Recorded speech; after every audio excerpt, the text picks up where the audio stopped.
موږ د فاریاب ولایت ډېر لرې سیمې ته راغلي. دا چپنه ګورې دا د خلکو موږ ته تحفه راکړه، نو ډېر زیات یخ شمال هم دی.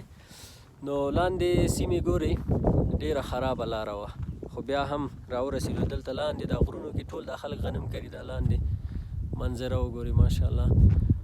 جالب د ژمي کې دی دا اوړي کې دلته کار کوي، او په ژمي کې بیا قرار ناست دي.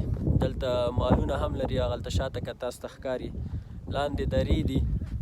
یو دره کې چې اوبه راځي همغه یې سرک دی. 3.5 ساعته شاوخوا یا 4 ساعته د فاریاب ولایت څخه لرې دی. نه پوهېږم کوتۍ وویلې کوم ځای وویلې، هغه ځای دی چې دلته خلک راځي او دلته ژوند کې ډېر لرې لرې کورونه هم دي، کلي هم دي، بانډې دي. نو دا د خلکو فرهنګ دی الحمدلله.